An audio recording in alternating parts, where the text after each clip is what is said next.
Hihimayin ang mga plano ng gobyerno.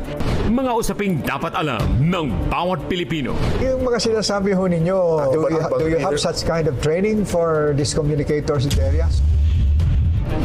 Papasukin natin ang impormasyong dapat bukas para sa lahat. Meron ho ba tayo mga early warning systems in place para sa gayon ay mas maging aware ho yung ating mga kababayan na at risk po sa mga natural hazards? Ano ang pinakamaganda, pinakamalakas na depensa natin dito sa aggression ng China against us? Ano ang programa ng DOTR for the comfort and safety of the passengers? Di ba dapat siguro magkakaroon na rin tayo ng housing program for farmers o mayroon na tayo? Mga issue may kabuluhan. Pag-usapan natin. Sir, no, Palawan is and always will be Philippine territory. So no amount of historical distortion or wishful thinking can make that change otherwise. Yung Universal Healthcare Law, pinasayan in 2019, February. Walang nagawa for 3 years. Pasado yung batas. Hallelujah tayo lahat eh. Uy, member na lahat ng Pilipino sa pila at gaganda na ang kalusot. Dito lang sa Pag-usapan natin with Oscar Orbos. Tuwing Lunes at Huwebes, alas 8 hanggang alas 9 ng gabi. PTV4 at Radyo Pilipinas at ang ating mga social media channels.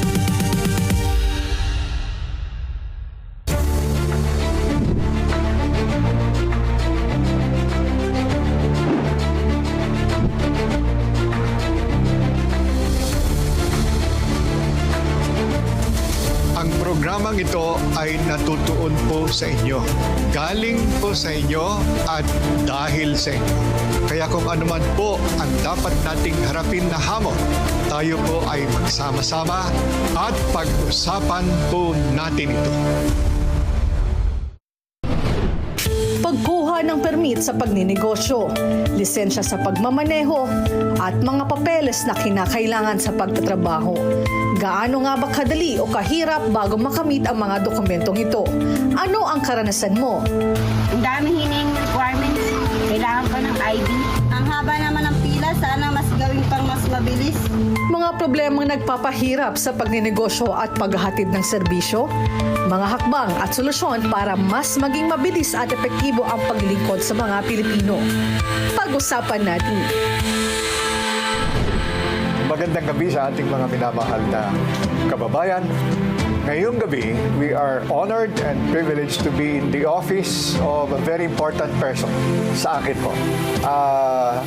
Siya po ay si Secretary Ernesto Perez. Ang kanyang ahensya ay napakabata, mga kaibigan, na wala pang 10 taon.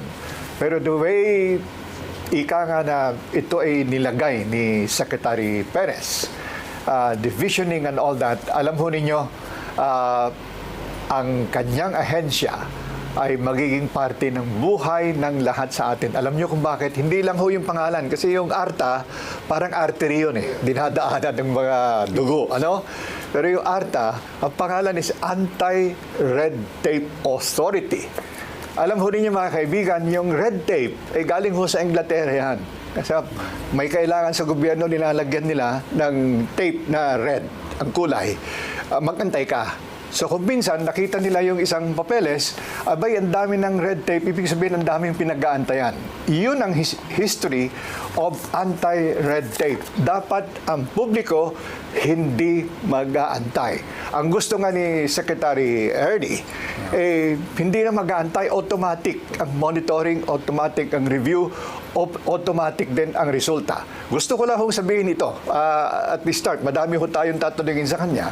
Alam ho ninyo yung anti-red tape, itong ahensya niya, hindi lang ho para mamonitor, tinitignan, minamanman o minamanmanan o kaya binabantayan yung mga ahensya. Hindi ho. Ginagawa ho nila yun para tulungan yung mga ahensya mag-deliver ng proper services to our people. So, ang rason na mayroon ARTA is because of the interest of the people. Madami na akong nasabi dito, pero gusto ko rin sabihin pa rin, you should feel comfortable with Secretary Perez. Alam niyo kung bakit galing siya sa DTI, At ang kanyang minanmanan doon ay yung consumer protection. Mayroon na siyang karanasan sa pagprotekta ng interes ninyo. Mahaba ho itong aking introduction dahil mahaba din ang pangangailangan natin sa kanila. Siya po ay isang abogado, isa pong accountant, ay mag-a-account ng madami ho para sa atin. Balikan na kita, Secretary Ernie, ha? Ang unang tanong dito is, are you happy so far sa tinatawag kong presensya ng inyong ahensya sa ating mga kababayan? Dahil ako, sasabihin ko sa iyo, nahirapan akong humanap ng opisina mo. Hindi ko nakita yung signage na maliit dahil umuulan. Ako'y nalungkot dahil dapat meron kang malaking karatula sa buong bansa dahil ikaw ay kailangan ng ating mga kababayan. So maybe it is a start. It should be sinatawag natin expansive, shall I say, presence of your agency. Ano mga plano mo dito to make your agency be present in all the corners of this archipelago?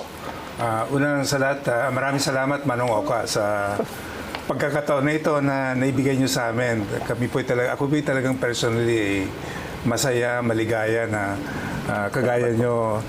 Nung ako po isang bagong abogado pa lang, alam ko po kayo yung isa sa mga matikas o magaling na member ng kabinete ni President Cory. No? So mula pa noon talagang ina-idolize ko na po. At given this opportunity, I'm really happy to share na ginagawa po natin lahat dito bilang pinuno ng Anti-Red Tape Authority na dapat malaman ng ating mga kapwa Pilipino, mga taong bayan, na meron pong isang ahensya ng gobyerno, ang Anti-Red Tape Authority, na ang mandato po ay para maglingkod sa taong bayan at maging mabilis ang serbisyo nila. Dahil unang-una po, ang ating pong Pangulo, si Ferdinand Marcos Jr., palagi po niya sinasabi to, direktiba niya sa lahat ng ahensya ng gobyerno. Dapat ang proseso at government services should be streamlined and digitalized. Deliver services. Yes, and really to effectively fight red tape and corruption in the process is for government services to be streamlined and digitalized. Ito po, napakahalaga nito dahil mararamdaman ng taong bayan na kung sila po ay pupunta sa isang ahensya ng gobyerno, dapat po hindi sila pinapahirapan. Doon lang, dapat walang pila. Secretary, when you say agency, you start with the barangay, yes, with the municipio, with the city, and the province. Yes. And, of course, all agencies. Right now, narinig ko kanina, sinabi nyo, hindi ka pa masaya dahil sabi kanina ni Secretary Ernie, nasa 900 agencies lang kami. Wow. 900 lang, no? In which case, you're not happy because how many there should be?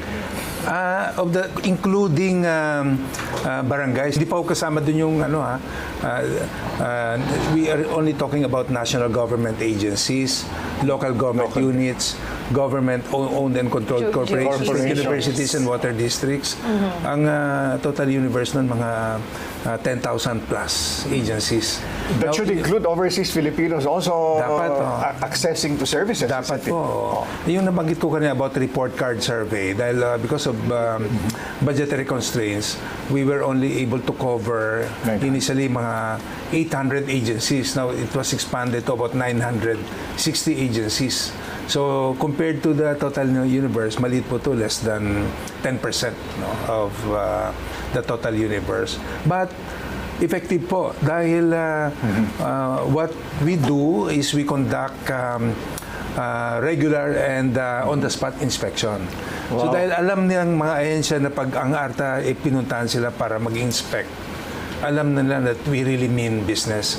Because we inspect their compliances to the requirements of the ease of doing business, particularly doon sa requirement ng Citizen Charter. Kaya Citizen Charter napakagandang dahil para sa citizen to. Ang Citizen Charter is a document required of all covered agencies to publish all the services they render to the public, including the requirements, the fees to be paid, the standard processing time, The and time. it is strictly prohibited for any government agency to impose a requirement or a fee or charge on top of what is published in their citizen charter. And beyond that, if they violate that, the penalty ay napakabigat po. May administrative, may criminal, Merong administrative, may may civil. criminal. First offense, kagad, 6 months suspension. Wow. Second offense, dismissal from service, forfeiture of retirement benefits, perpetual disqualification from Mahigpit pala service, talaga, Mano. fine of 500,000 to 2 million, may imprisonment pa na 1 to 5 years. Kaya alam ng mga ensya ng gobyerno na kapag ang ARTA po ay nag-imbestiga na at alam nila na mabilis, medyo kinakatakutan na po ang ARTA. You know, Secretary Ernie, just kasi maganda yung sinabi yung charter. This is in effect consumer charter, the public, kung ano yung karapatan nila. Yun po, kung ako ang ahensya at ito ay pinablish ko, it is my commitment, my voluntary commitment, ito ang gagawin ko 1, 2, 3, 4, 5. At kung ako ay pumaltos dito, I am accepting liability. Yes. That is the significance. Hindi Yes, ba? tama kayo, Manong Oko. Kaya nga, citizen charter. Ang bida po dito yung citizen. Yes, sir. Taong bayan. Ang ating kliyente dito ay taong bayan. Sila yung VIP. Kanina pa nag-aantay si Shari. Kung gusto. Oo nga ho kasi nga nabanggit ho ni Manong kanina, napakabatang ahensya ho ng ARTA. Ngayon ho, gaano karami mula 2024 hanggang 2025, lagyan ho natin ng timeline, gaano karaming mga reklamo yung inyong natatanggap at paano ho ito sistematiko at organisadong tinutugunan ng Meron, mga ahensya? as of June 2025, we received a total complaint numbering 26,829, of which 26,638 or 99.29% Wow. were resolved. So mataas po ang aming closure rate. Kaya alam po ng mga empleyado to, mga opisyalis ng gobyerno, na kapag ang ARTA po nag-investigate, mabilis po kami mag-imbestiga. At yung aming bilang isang bata at maliit na ahensya, we do not consider that as a hindrance to Tama us, po. na obstacle to implementing our mandate. Pero meron po kami mga paraan para Sige nga ma-cover po. natin. We required all agencies by issuing a memorandum circular for them to create a committee on anti-red tape. So lahat ng Their own. they are supposed to have a committee on anti-red tape, meaning a little mini anti-red tape in the respective Secretary. agencies. So pag nakatanggap po kami ng reklamo, una po namin binabato yan doon sa committee Doon on sa anti-red committee. tape. Dapat aksyonan nila. Karamihan po doon na aksyonan nila kagad. Hindi na po ito na-elevate into a formal complaint dahil meron na nga pong parang certain degree of fear or we have already established some reputation na kapag inimbestiga na ng ARTA, in-action na nila kagad. Sometimes nga, nakakarinig nga kami ng mga magandang testimonya from businessmen, i-mention na nila yung buzzword na i-ARTA namin kayo. Umaksyon na rin agad ka. Nakakatuwa. Sometimes meron Narinig po natin naging yan. nung speaker pa ako dito sa Filipino-Indian Chamber of Commerce. Okay. Meron siyang member na may daladalang folder. May lagay doon sa folder anti-red tape authority, pati yung hotline. Pag nakita doon ng empleyado in-action na sa Bureau of Customs, alam po nila yan kung gaano kami effective. But of course, we consider in some ways, Secretary, at some point, although ngayon medyo alanganin sila, they have to consider you as part of their integral service to the public. So, kakampi nila kayo, hindi kayo kalaban. we consider government agencies as our partner agencies, Okay. even local government units. So we have this unique mandate sa Anti-Red Tape Authority. First, we have the mandate to enable and capacitate agencies to comply. Tulungan sila. Tulungan. Tapos, this is being handled by our operations group, headed by Deputy Director General or Undersecretary for Operations. Now, when it comes to enforcement, we also have a legal department headed by Deputy Director General for Legal. So, unique yung mandate. Merong enabling, capacitating siya. Pero sa mga matitigas ang ulo, meron na mga power to investigate. Dadagdagan ko yan, Secretary Ernie, Shari. Ito, dagdagan din ni Shari mamaya. On the one hand, you are very strict kasi tinutulungan nyo sila mag-deliver na On the other hand, Kung sila ay magaling, mayroon ba kayong reward na ibibigay sa kanila, incentivizing type of, shall I say, activity for them? Siguro nakikita ko yung ibang may mga awards sila dito, kay Secretary. Do you have that? Yes, sir. Meron kaming ginagawang annual report card survey. Okay. This is parang report card nga nila. This is a feedback mechanism. Sa mga merong business sa kanila, nire-rate yung the kind of service that they get from the agent. So, we rate there's according to whether excellent, very satisfactory, satisfactory, or very satisfactory. Yung na-rate ng very satisfactory tsaka excellent, meron tayong recognition program sa kanila. And they really look forward to this. Alam mo sa mga, malaking bagay sa kanila yung makomment sila, ganong arta na compliant sila doon sa ease of doing business law. Pero, pag below satisfactory naman, we ask them to explain ano yung action plan nyo. Sa local government units naman, meron kaming award naman na seal of compliance to the electronic business one-stop shop. Meron po tayong binibigay na certificate of plaque at meron ding seal na maganda na dinidisplay nila doon sa City Hall nila. At doon, may certification ng ARTA na nakapag-set up na sila at nakapag-operationalize ng electronic business one-stop shop. You know, I was thinking, active ho kayo sa civic clubs. Maybe you should get all of the civic clubs actually to sponsor this kind of awarding to LGUs and kung papasa sila dun sa standard. Would you have that kind of program, Secretary? Meron po kaming tinatawag na mga ARTA champions, no? The Chambers of Commerce, local Chamber of Commerce, ang mga foreign Chambers of Commerce. At ito pong July 3, magpipirmahan po kami with the Rotary Club of Manila at gagawin po natin silang ARTA champion. Perhaps, sabi nyo, dahil because of our limited budget, pwede makipagtulungan, no? Because, alam nyo naman sa gobyerno, we have limited budget. So, pag hindi pwede yung biglaan na you award somebody with and it requires expenses. So, if there is a private entity, like a Rotary Club of Manila. But even now, meron po kaming recognition. We are being also supported by the Aboitis Group, the PLDT Smart Group, saka Phil Tower, kasi meron din po kaming magandang programa pala, very successful din po, dito sa streamlining the permitting process for the telecommunications tower. Kasi alam niyo, di ba, during the pandemic, na-realize ng taong bayan, napaka-importante ng internet connection. Tama, so, unang joint memorandum circular na aming ginawa po is about streamlining the permitting process for the construction and operationalization of telecommunications tower. Isa po to sa makiklaim namin na successful program together with partner agencies, the DICT, Department of Information Communications Technology, the DILG, tsaka DTI. So, yun po, because of this initiative, we were able to streamline the process, reduce the number of requirement processing time from 255 to 300 days to just 59 days. Can you imagine before that? Laki it took an agent to almost 300 days just to get a business permit.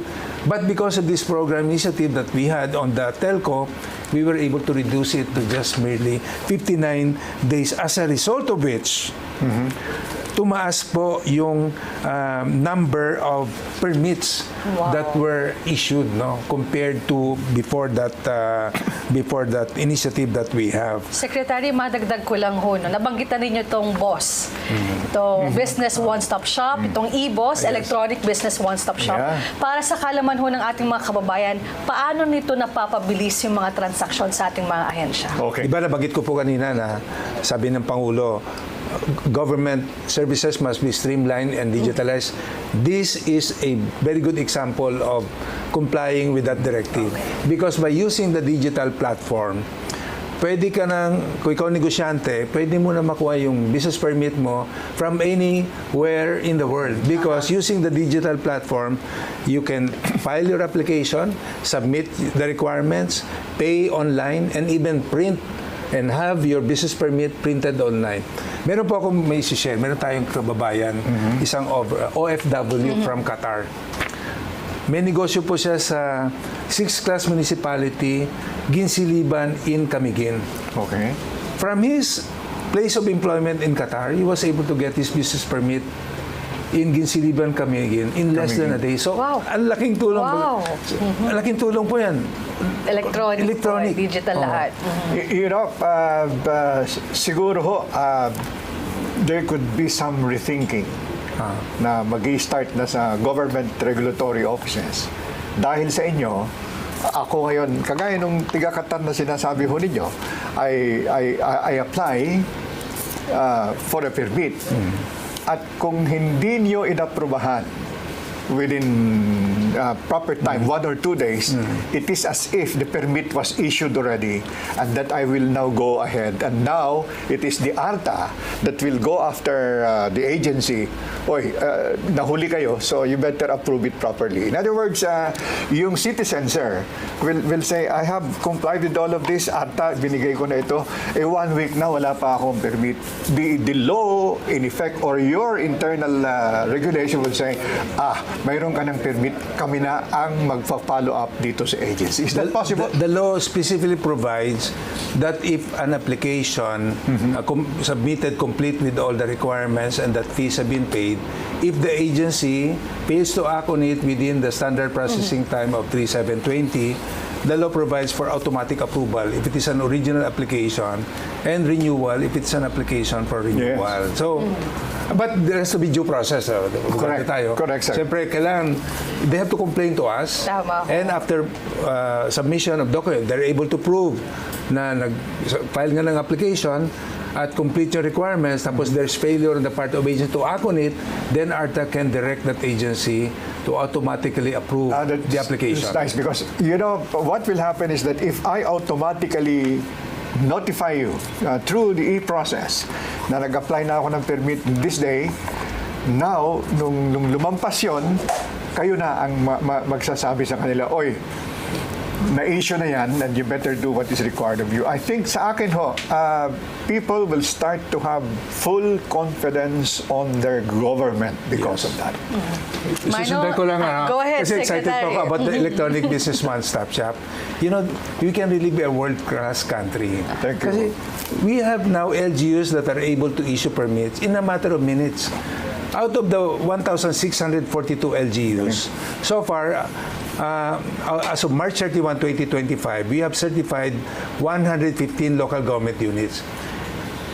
Valenzuela, palagi po binibigyan ng example yan kasi they are able to issue a business permit in a matter of 5 minutes.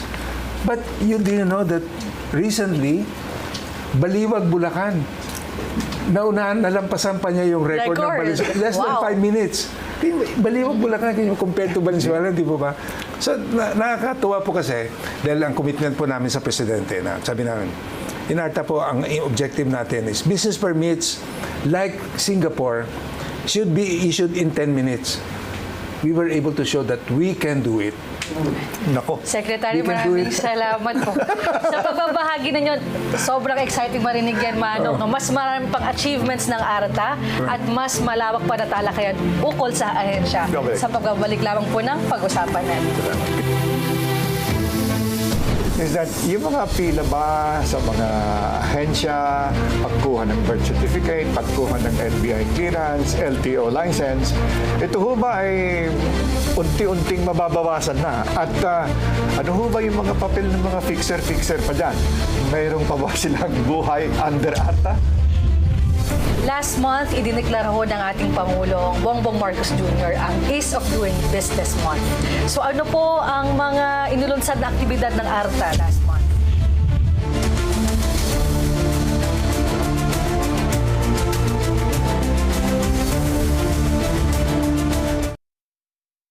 Calling all young, independent, and professional creators. Great news! Cinebata 2025 is extending its deadline. You now have more time to submit your short videos, animations, or documentaries that reflect this year's theme, the magic of peace. Extended deadline for submission of entries is on July 25, 2025. No registration fees required. For details, visit or contact the following. May nagbabalik sa Bagong Pilipinas. Abangan ang patuloy naming paghahatid ng mga makabuluhang impormasyon at exciting developments sa Clark Freeport Zone. Ako po si Attorney Nicolette Henson para sa CDC sa Bagong Pilipinas ngayon.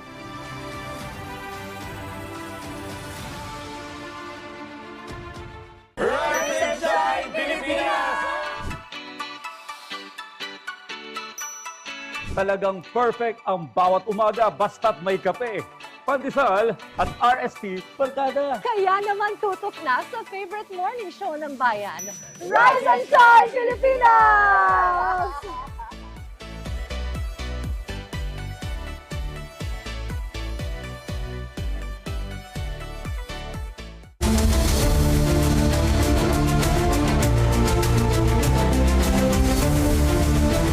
Nagbabalik po ang pag-usapan natin. Marami pa rin sa ating mga kababayan ang hindi o kulang ang kaalaman. Pero pagdating sa red tape, sila ay may masasandalan. Ano nga ba ang dapat asahan at ano-ano ba ang dapat pa nilang malaman? Ito ang sentimiento at mga tanong ng masa kay Manong Oka.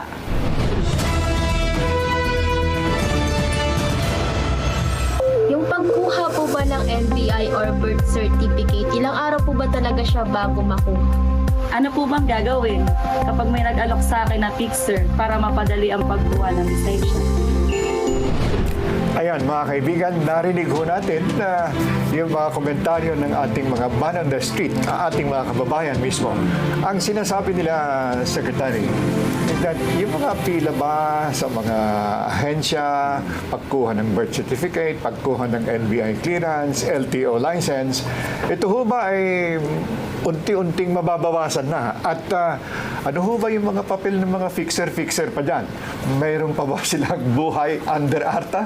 Unang-una, gusto ko sana malaman ng taong bayan na hindi na po nila kailangan ng fixer. Hindi dahil bawal na bawal ang fixer sa batas, dahil mabigat ang penalty dito, kundi meron po silang maasahan na ahensya ng gobyerno kagaya ng Anti-Red Tape Authority na pwede nilang gawing fixer in a legal sense. No? Yes. Dahil makakaasa sila na kapag sila po ay lumapit sa amin, inaksyonan po natin kaagad na mabilis. Kung sila po halimbawa ay biktima ng pahirap sa gobyerno like pinapila ng matagal at hindi naasikaso, pwede po silang dumulog sa amin kasi ayon sa Section 21 of the Ease of Doing Business Law, failure to attend to anyone who comes to a government agency, it's already a ground for complaint. At pag sila po ay nagreklamo sa ARTA at pina-explain natin after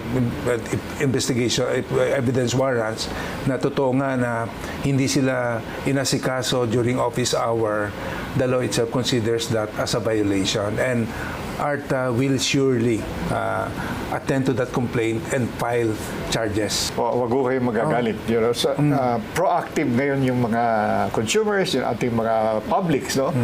Ang sasabihin nila pwede ba na huwag nyo nang antayin na mag-complain kami? Alam mo, sa ibang bansa, mayroon silang tinatawag compliance police. Umiikot yung ating mga civic groups. So, kita lang may pila dito, sila na mismo ang, even before any complaint. It will come to that because it is part of the culture of people to be attended promptly. Tama ho ba yun? Tama kayo, Manong Oka.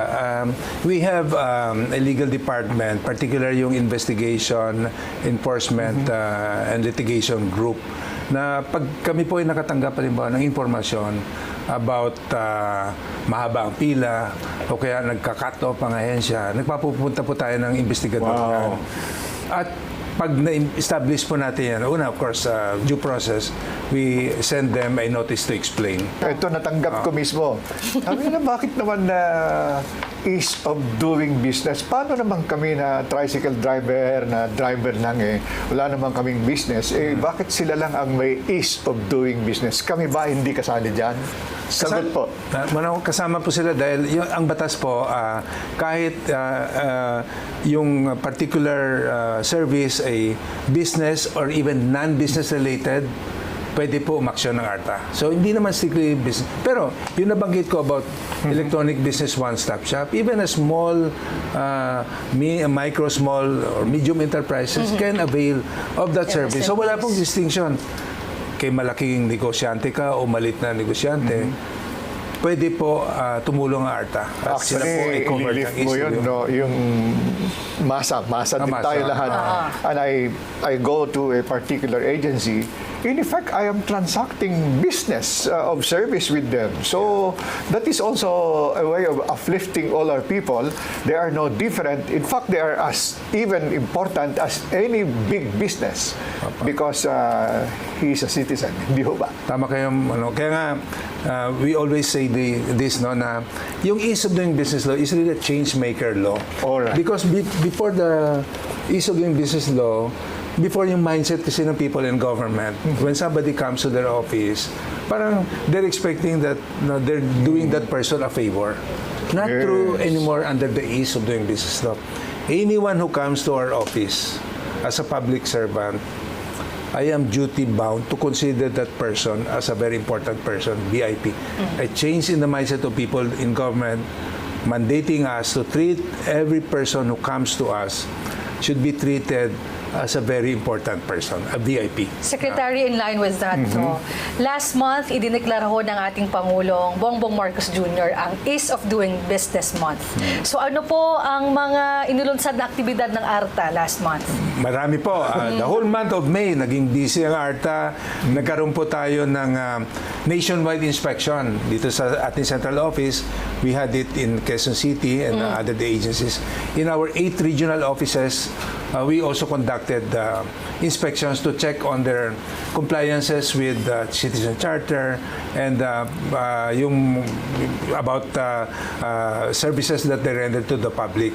We also had our grand Ease of Doing Business Fair across 8 regional offices, regions in the country, plus one here in Quezon City, where in one day we gathered all the agencies. LTO, Philippine Statistics Authority, NBI. Land Registration Authority, NBI, all agencies conducting or doing frontline services, we gathered them into one place at they rendered service. At marami pong natuwa, really, that at least in one day, naramdaman nila na yung nasa mall, pagpunta na sa mall, meron pa lang ditong Literal na one-stop shop yun. Secretary, nandun lahat ng ahensya mo.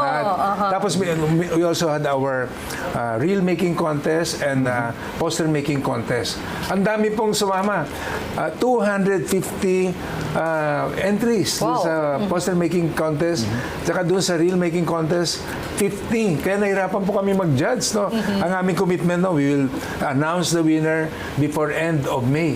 Na-extend po yun. And tomorrow, we will be announcing the winners. Alam mo yun, Secretary, dun sa kunento niya, lumalabas ho yung pro-consumer background ho ninyo. In the sense na narinig ko kanina, sinabi nyo yung in effect, there is a charter of the agency, commitment of service to the public. I wonder, baka siguro wag ko kayo magagalit. You need a big building because you have to have a house. But in a sense, yung house ng ARTA is in every office.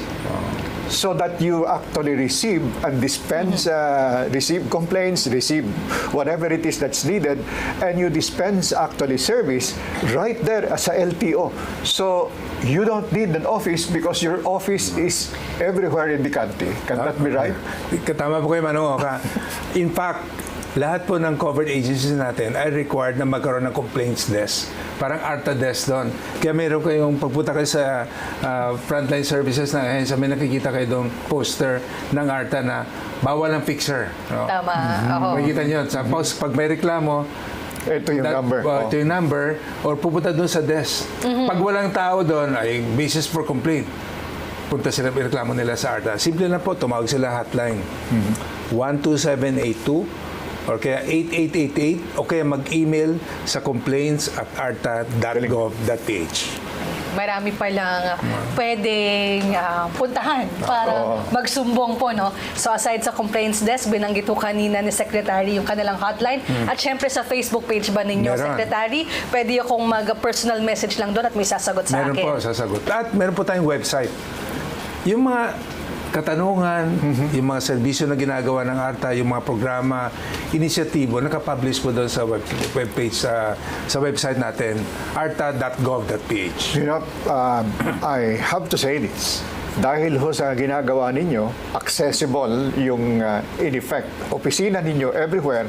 That includes the many overseas Filipinos na kung minsan may problema sila sa bahay, malayo sila, they can actually contact your office and say, tingnan nyo nga, hindi inaasikaso yung et cetera. Is that already an available kind of servicing to our people for millions of Filipinos abroad, Secretary? I'm happy to announce na meron po tayong na-develop na electronic complaints management system. At this second semester, ilo-launch na po natin. Very exciting Nagkaroon yan, ng testing ngayon. Pero by second semester, meaning by July, implement na po natin to and of course using artificial intelligence, makakatanggap po tayo ang ARTA ng reklamo 24/7.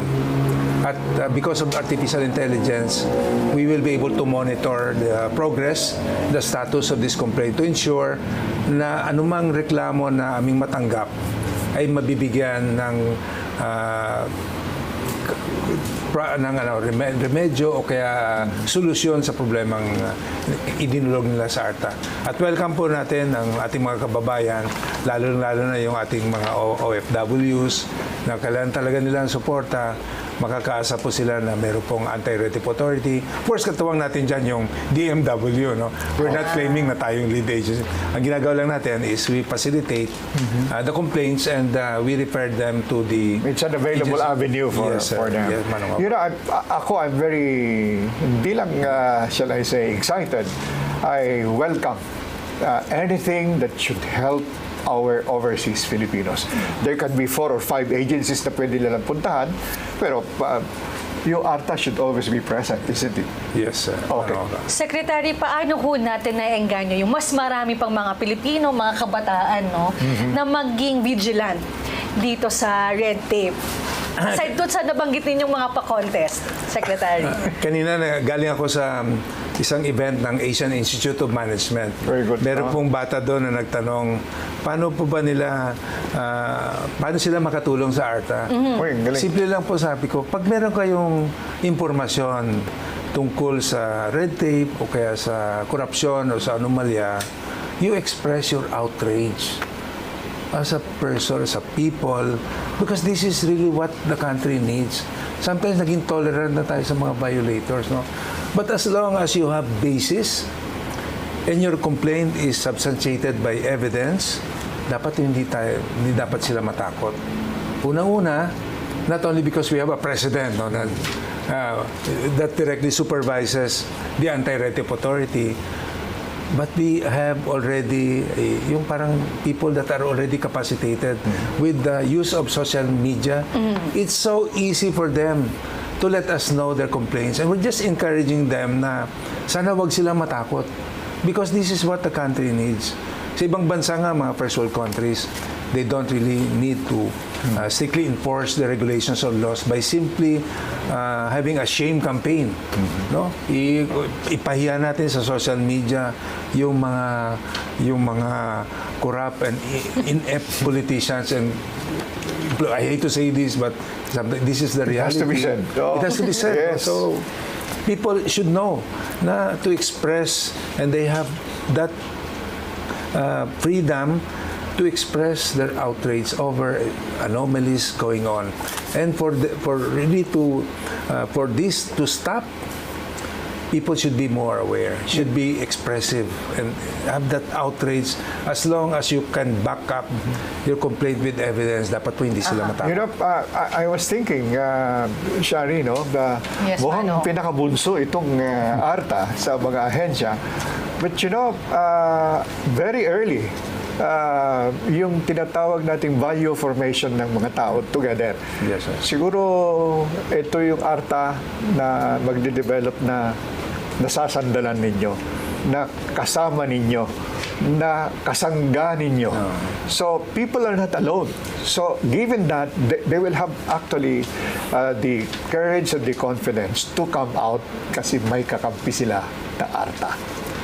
Tama kayo, Manong. We do not only advocate for digital transformation, we also advocate for moral transformation. Ang Kasi, ganda ho diba, niyan, Secretary. for change to really happen in this country, change must begin from each and every Thank one you, of sir. us. We agree. That's what we really advocating for. Secretary Manong, maraming salamat. Grabe yung ating talakayan, no?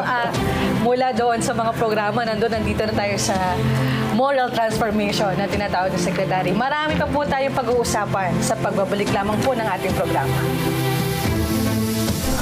It's not just only action-centered.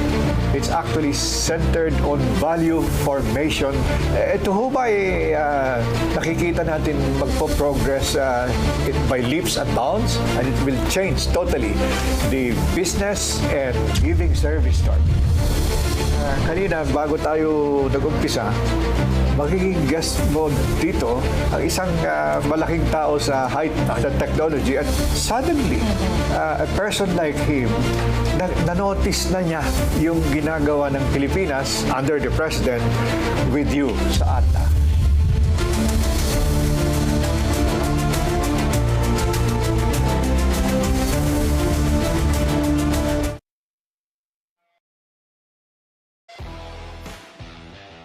No need mag-warm up dahil always ready. Ang walang time out na paghahatid ng mahalagang balitang sports.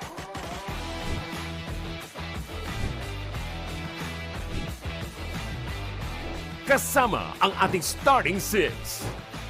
PTV Sports. Dito lang sa PTV Sports Network. Disaster Watch. Alamin ang mga dapat ilagay sa go bag bilang paghahanda sa anumang sakuna. Maglagay ng tubig na maiinom at mga pagkaing hindi madaling masira. Maglaan ng espasyo para sa first aid kit at survival kit para sa mga hindi inaasahang pangyayari.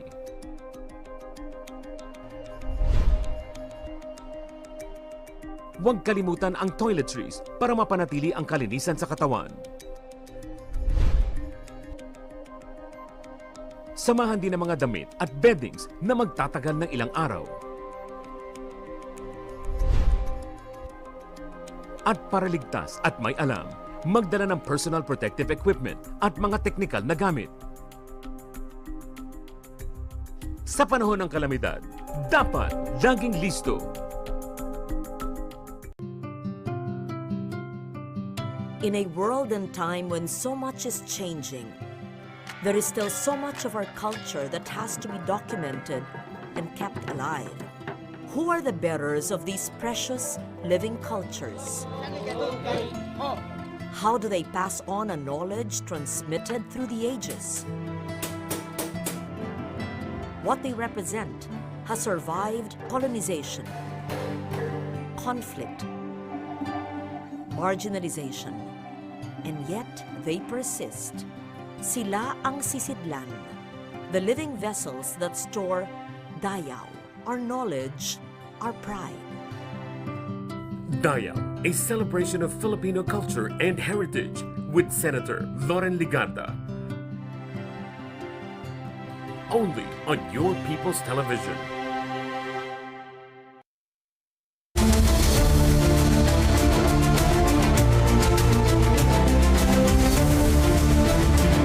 Mga kaibigan, nagbabalik po ang pag-usapan natin, at mayroon ho akong itatanong sa ating secretary. Alam ho ninyo, itong ginagawa ho ninyo sa ARTA, it's not just only action-centered. It's actually centered on value formation, not only of the agencies but of the people themselves. Ito ho ba nakikita natin magpo-progress by leaps and bounds, and it will change totally the business and, well, hindi lang doing business but giving service to our people. siguro dito lalabas yung pag-Rotarian ko. No? And I'm able to do it in public service. Diba, sa Rotary, we have this 4-way test at tapos yung service above self. No? That we have this inner joy of being able to serve. Ito po, malaking opportunity po sa akin to that I can be of service, not only in a small way, but in a bigger way, as head of the Anti-Red Tape Authority, being the agency tasked with implementing the national policy on ease of doing business and against red tape. So, ang ginagawa ko talaga po dito, Manong Oka, no, na yung ating mga programa at inisyatibo, gusto ko, we do it with a sense of urgency. Because really, time is of the essence. Pag hindi po tayo kumilos ngayon, ito nga, nahuli na tayo dun sa mga neighboring countries natin. No? At so, ang ginagawa natin po sa ARTA, on terms of conducting one-stop shop for priority sectors, mabilis po, kailangan merong joint memorandum circular among all the government agencies, get their commitment, of course with private sector support, because we really value and we know the importance of rallying the support of the private sector, because by doing this, we are able to fast-track the implementation of our programs and initiatives. Doon ko po susundan doon sa akin nabanggit about the need for moral transformation. Because no matter what our intentions are, no matter how well-intentioned we are in implementing these reforms and initiatives, but if we are not able to lead by example and we are not able to have that much needed moral transformation of our people, matagal po natin ma-achieve yung ating dream na mapaganda ang buhay dito sa Pilipinas. But this I can assure our people that while I am here serving as the head of the Anti-Red Tape Authority with young, passionate, and competent staff, we are able to make change, make a difference in the way public service should be done. And we are doing this by encouraging, by saying that for change to happen, change must begin from each and every one of us. And if people look at us, look at our agency as leading the example, parang nagiging chain reaction, chain reaction, di ba? So I do hope that they can live up to the expectations of our people. Of course, you know this, Manong Oka, no? We serve at the pleasure of the President. So while I'm here, I will do everything possible, God willing. Of course, we do this by God's will, no? And this I have to keep on saying that I just have to continue on doing what is good and never give up. Yes. Because in due time, we will reap the harvest. Sa Galatians 6:9 po yun. Wow. And I always keep that in mind. And ito nga, nare-reap na natin yung benefits by getting good feedbacks from our people.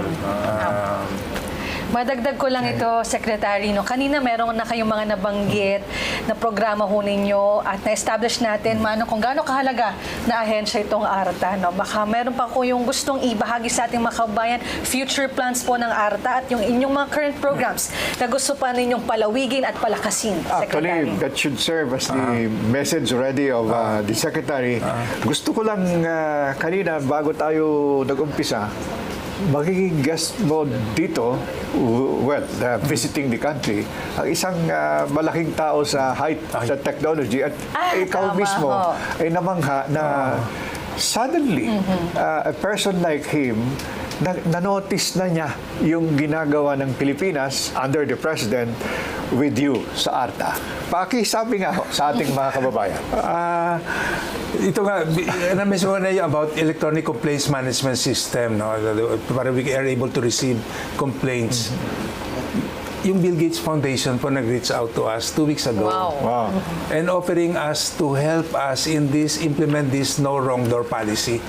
No wrong door policy. Na pag may natanggap ang isang ahensya, dapat ibabato ito sa tamang ahensya at dapat ma-resolve ito in the most expeditious way.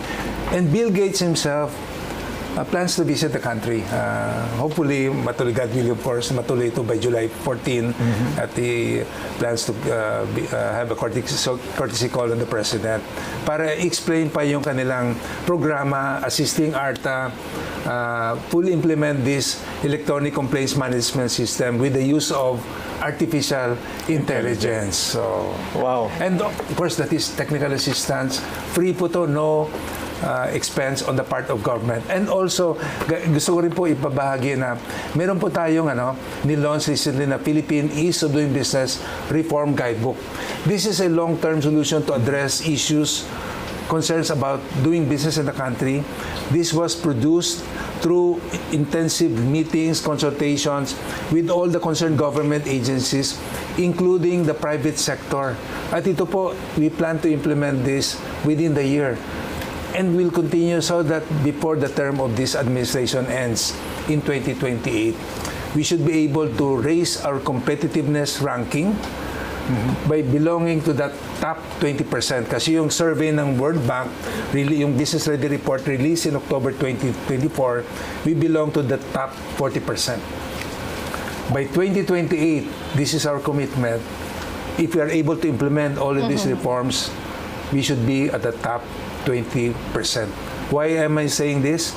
Because even the World Bank himself is saying, yung head kanina ng World Bank dito sa Pilipinas was present at the event.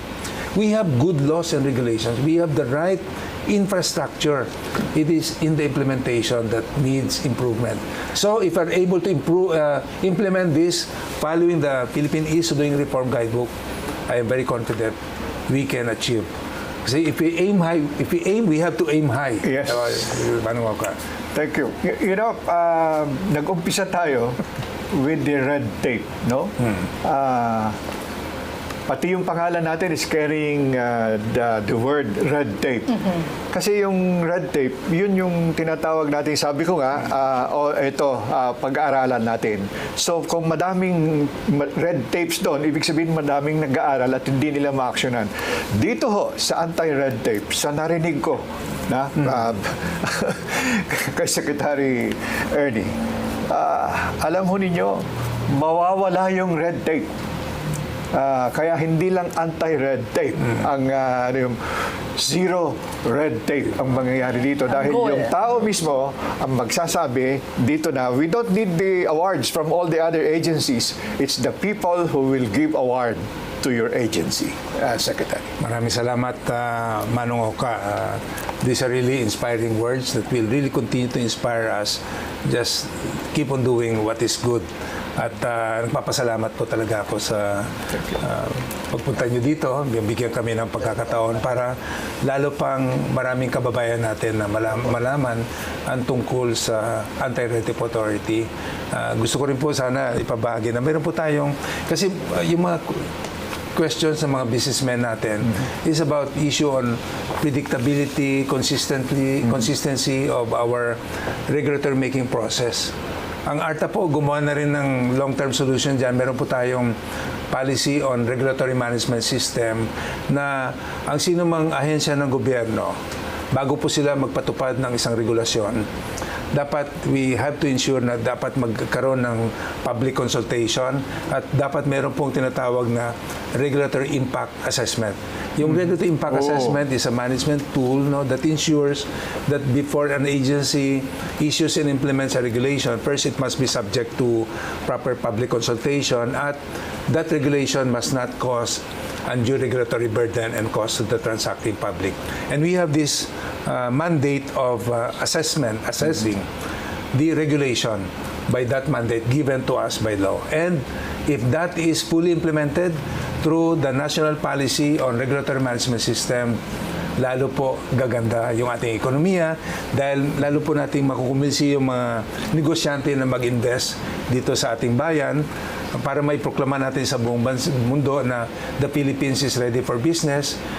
In that way, we will provide more business and livelihood opportunities for people. Gaganda ang ating ekonomiya. The way we have actually interacted, Shari, no? Yes, and the visioning, given by the Secretary, yun hong prompt service. proper servicing will become a right of the people. So, in effect, you're laying the foundation of a right of the people. I will look at it from the people. Dahil ho sa ginagawa ng administrasyon under the President, yung tao will start to think, and they are part of it, that they have the right to prompt and proper servicing from government. Tama ho ba yun, Secretary? Kaya po ang ating batas, Republic Act 11032 is called Ease of Doing Business and Efficient Delivery of Government Services Law. Malinaw na malinaw. Malinaw na malinaw. At ang ating pong number one na kliyente dito, customer, ay ang taong bayan. Mismo po. Muli po, Secretary, maraming salamat po sa inyong pagpapaunat. Pagbabalik po ang pag-usapan natin.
Karamihan sa amin ay nag-asawa na lang, walang pinag-aralan, hindi po kami educated.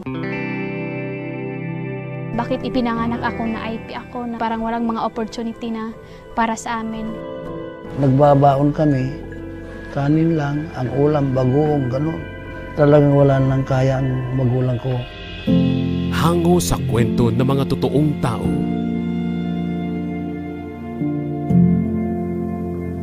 Tahanan ng mga award-winning documentaries.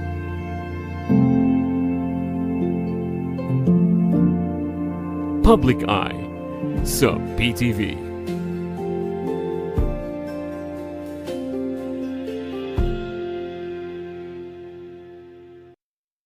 Hihimayin ang mga plano ng gobyerno, mga usaping dapat alam ng bawat Pilipino. Yung mga sinasabi ho ninyo, do you have such kind of training for these communicators in the areas? Papasukin natin ang impormasyong dapat bukas para sa lahat. Meron ho ba tayo mga early warning systems in place para sa gayon ay mas maging aware ho yung ating mga kababayan na at risk po sa mga natural hazards? Ano ang pinakamaganda, pinakamalakas na depensa natin dito sa aggression ng China against us? Ano ang programa ng DOTR for the comfort and safety of the passengers? Di ba dapat siguro magkakaroon na rin tayo ng housing program for farmers o mayroon na tayo? Mga issue may kabuluhan. Pag-usapan natin. Sir, no, Palawan is and always will be Philippine territory. So no amount of historical distortion or wishful thinking can make that change otherwise. Yung Universal Healthcare Law, pinasayan in 2019, February. Walang nagawa for 3 years. Pasado yung batas. Hallelujah tayo lahat. Uy, member na lahat ng Pilipino sa PhilHealth. Gaganda na ang kalusot. Dito lang sa Pag-usapan natin with Oscar Orbos. Tuwing Lunes at Huwebes, alas 8 hanggang alas 9 ng gabi. PTV4 at Radyo Pilipinas at ang ating mga social media channels.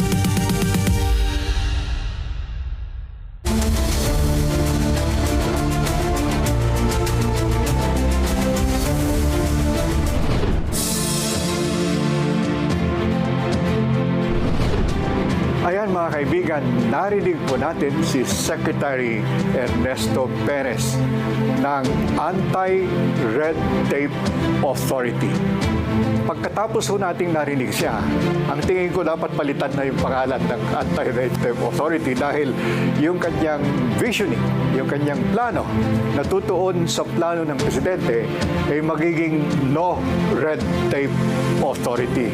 Dahil hindi na lang ho yung opisina niya magsasabing dapat walang red tape, ang bawat mamamayan ang magsasabi sa kanyang puso at sa kanyang gawa na wala ng red tape. Ibig sabihin, magiging matter of right ng bawat Pilipino ang prompt and proper delivery of services. Kung yun po ay magiging karapatan ng bawat isa sa atin, then we will have no red tape anymore. Nasabi ko lang ho yun kasi ako ay natutuwa sa narinig na sinabi ng ating kaibigan si Secretary Perez. Dahil pagpunta ko ho dito sa kanyang opisina, hindi ko humahanap dahil wala siyang opisina. Wala pa ho siyang building. Ito po ang pinakabunsong ahensya ng gobyerno, wala pang 10 years. Pero alam ho ninyo, kung mapapalaganap ho natin yung moral and value transformation sa bawat isa sa atin lahat, ang opisina ng ARTA would be the heart and the spirit and the action of everyone. Kaya ang opisina nila ay nasa tao mismo. Yan po ang aking mensahe na nakuha. Ako po'y natutuwa sa mga narinig ko kay Secretary Perez na ayon sa utos ng Presidente, deliver prompt and proper services to our people. Magandang gabi and God bless you.